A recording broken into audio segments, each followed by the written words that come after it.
예레미야 선지자가 이스라엘의 두 가지 죄를 이야기를 했는데 예레미야 2장 13절에 내 백성이 두 가지 악을 행하였나니 곧 그들이 생수의 근원되는 나를 버린 것과 스스로 웅덩이를 판 것인데 그것은 그 물을 가두지 못할 터진 웅덩이들이니라. 그러니까 이스라엘 백성들의 죄가 둘인데 생수의 근원인 하나님 버리고 절대로 물 가두어 둘 수 없는 터진 웅덩이만 계속 파고 있었던 거. 그게 이스라엘 백성의 죄라고 그랬는데 우리도 똑같아요.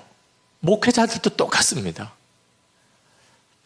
인정하기 쉽지 않지만 예수님은 버리고 관심이 별로 없으니까 다 안다고 생각하니까 예수님은 버리고 목회라는 터진 웅덩이만 파고 있는 겁니다.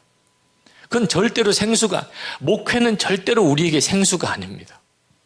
예수님이 생수시지 목회는 생수가 아니에요. 아무리 그 사역이 커져도 부흥돼도 절대로 그건 우리의 생수가 아닙니다. 이제는 우리는 그 증거를 수도 없이 열거할 수도 있습니다. 그런데도 여전히 많은 목회자들이 생수의 근원이신 주님은 버리고 그리고 목회라는 터진 웅덩이, 교회 성장이라는 터진 웅덩이만 파고 있다는 거예요. 진짜 예수님은 내게 생수의 근원이 되셨나? 나는 예수님으로 해가를 받은 사람인가? 확인할 수 있습니다. 뭐로 확인할 수 있냐면 행복한 거예요. 내 마음이 너무 행복한 겁니다. 사역과 목회 현장 아무 상관없이 내 속에서부터 정말 넘치는 행복이 있는 거예요. 그러면 그는 진짜 예수님을 생수의 근원으로 만난 분이고 분명히 나도 예수님을 믿고 목회자까지 됐는데 계속 내 속에는 만족함이 없고 기쁨이 없고 감사가 없어요. 그러면 난 지금 현실적으로는 주님을 버린 겁니다. 어느 목사님 한 분이 저희 교회 부목사 되고 싶으시다고 오셨어요. 아니 담임을 하고 계신데 어떻게 지금 부목사가 되고 싶어 하십니까? 그랬더니 하시는 이야기가 고등학교 다닐 때 성령 체험하고 그리고 주의 종되기로 헌신하고 신학교를 갔는데 아버지가 절대 반대를 하셔. 나중에는 거의 의절 상태로 자기 혼자 신학교를 가서 돈 벌어가면서 공부해야 되니 고생 엄청 했고 전도사 시절에 목사님과 교회가 힘들고 그래서 고생하고 부목사 시절에 담임 목사와 안 맞아서 힘들고 지금 담임 목회하는데 교회는 부흥이 안 되고 한 번도 행복해 본 적이 없다는 거예요. 그런데 선한목자교회를 보니까 굉장히 행복해 보인다. 야, 내가 행복한 목회를 경험을 못 해봐서 행복한 목회를 못 하는 거구나. 그래서 선한목자교회에서 허락해 주시면 1년이라도 좋으니까 이 행복한 분위기의 목회를 한번 실제로 경험해 보고 그 다음에 개척이라도 또 다시 해보고 싶다. 그 목사님의 마음은 너무나 깊이 제 마음을 울렸어요. 저도 그런 고민을 할 때도 있었으니까요. 그런데 오시라고 못했어요. 그 목사님께 말씀드렸어요. 목사님, 고등학교 다닐 때 성령 받으셨다고 그랬는데 이미 그때 주님이 목사님 안에 오신 거잖아요. 그런데 목사님 안에 오신 그 예수님이 지금까지 한 번도 목사님을 행복하게 못 해드렸다면 도대체 선한목자교회가 무슨 교회길래 제가 도대체 어떻게 목사님을 행복하게 해드릴 수 있겠습니까? 눈을 감고 한참을 가만히 계시더라고요. 그러더니 일어나셔서 감사합니다. 그러고는 뒤도 안 돌아보고 가셨어요. 무엇이 그렇게 감사하다고 하셨는지는 모르죠. 들어보지 못했으니까. 우리의 진짜 행복은 예수 그리스도에게 있는 거거든요. 다 우리가 그 주님을 모셨고 그리고 그 주님이 나를 이렇게 사역을 하게 하고 있는 거거든요. 그런데 행복하지 않는 거예요. 예수님으로 인해서 만족이 안 되는 겁니다. 이 문제를 해결하지 않고 그 어떤 것으로도 우리 문제 해결 안 됩니다. 애를 쓰고 목회를 하는데 사역에 열매가 없고 기쁨이 없다면 그러면 목회 현장에 문제가 있는 게 아닙니다. 예수님과 나와의 관계에 문제가 있는 거예요. 그러니까 사역에 계속 그렇게 무너지고 있는 겁니다. 주님께서는 계속 물으세요. 저는 목회 힘듭니다. 왜 이렇게 어려운가요? 주님은 계속 한 가지만 물으세요. 내 안에 있는 이는 누구냐? 그걸 들으실 수 있어야 돼요. 지금 내 안에 있는 이가 누구냐? 우리는 정답 찾기의 선수입니다. 워낙 어릴 때부터 한국식 교육이 정답 찾는 데만 몰두하니까. 우리는 다 대답하죠. 예수 그리스도십니다. 내 안에 있는 이가 누구냐? 예수 그리스도십니다. 대답은 잘해요. 근데 실제로는 아니에요. 목회자들끼리 이렇게, 여기 다 목회자들, 사모님들 모이셨는데 이렇게 모여서 무슨 대화를 나누면 주제가 예수님 되기가 어렵습니다. 내 안에 계신 분이 예수님이고 그분이 내 주님이시라면 잘 이건 설명하기가 어려워요. 우리의 온통 관심이 주님이어야 하는데 목회자들끼리 모인 자리에서도 예수님이 주인 되시기가 참 어렵습니다. 목회하면서 정말 두려운 건요, 목회가 안 되는 게 아닙니다. 설교 못하는 것도 아니에요.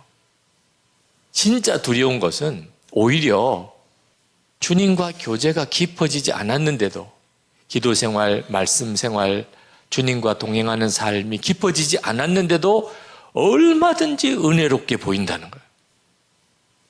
예배를 인도해도 설교를 해도 은혜 받았다고 그러고 상담을 해도 은혜 받았다고 그러고 본인 자신은 내면에 주님과의 관계가 철저하게 무너졌는데도 얼마든지 겉으로는 그렇게 될 수 있다는 거. 교회 성장도 그럴 수 있다는 거. 이게 진짜 무서운 거예요. 그러면 그 영혼은 정말 길이 없는 겁니다. 차라리 안 되는 게 차라리 나아요. 그러니까라도 주님께 이렇게 나가서 주여 살려주세요 이렇게라도 해서 주님과 관계가 열리는 거죠. 목회가 잘 되고 있으면 오히려 더 심각한 문제가 생기는 겁니다. 존 비비어가 Good or God이라고 하는 책, 무엇이 선인가, 우리 한국의 번역은 무엇이 선인가 이렇게 번역을 했던데 그 책 속에서 그가 1980년대 미국 최대 TV 설교가, 그가 간음죄와 그리고 사기죄로 감옥에 들어간 분, 그분을 교도소에 면담 갔던 이야기를 하셨어요. 면담을 와달라는 요청이 왔어요. 그 존 비비어의 책을 읽고 교도소에서 가보고 싶었대요. 그 사람 꼭 만나고 싶었대. 그렇지 않아도 만나고 싶었는데 연락이 왔으니까 간 거예요. 가서 이런저런 이야기를 이렇게 나누다가 진짜 질문하고 싶은 걸 질문했어요. 목사님, 언제부터 도대체 예수님과의 사랑에서 멀어지셨나요? 그걸 정말 알고 싶었어요. 그렇게 사역을 놀라웠게 하던 그 목사님들이 왜 무너지냐면 도대체 무슨 문제 때문에 예수님과의 관계가 틀어지기 시작했는지를 알고 싶었어요. 언제부터 예수님과의 사랑이 멀어지기 시작했나요? 그랬더니 그분이 하는 대답이 의외예요. 저는 한 번도 예수님을 사랑하지 않은 적 없습니다. 너무 충격을 받았어요. 어떻게 이렇게 말할 수 있냐? 지금 목사님은 간음죄를 짓고 그리고 사기죄로 지금 감옥에 들어와 있는 겁니다. 그런데 어떻게 예수님의 사랑 한 번도 그래 잊어본 적이 없다니 이게 무슨 말입니까? 그때 그분이 하는 이야기가 저는 지금까지 한 번도 내가 예수님을 사랑한다는 고백 안 한 적이 없어요. 그러나 예수님을 두려워해 본 적도 없습니다. 그 말이 존 비비어 목사님에게 엄청난 충격이 됐대요. 이게 가능한 일인가? 예수님을 사랑한다고 하고 예수님을 두려워하지 않을 수 있나? 뭔가가 확 깨달아지더래요. 그러면서 그분이 하는 이야기가 나만 아닙니다. 나와 같은 목회자와 교인들 대부분입니다. 예수님을 사랑하지만 예수님을 두려워하진 않아요. 여러분, 이게 가능합니까? 어떻게 이게 가능하죠? 우리도 예수님을 사랑하죠. 생각도 그렇습니다. 나는 예수님을 사랑해. 주님이 얼마나 좋은 분이고 얼마나 감사해요. 근데 예수님이 두렵지 않아요.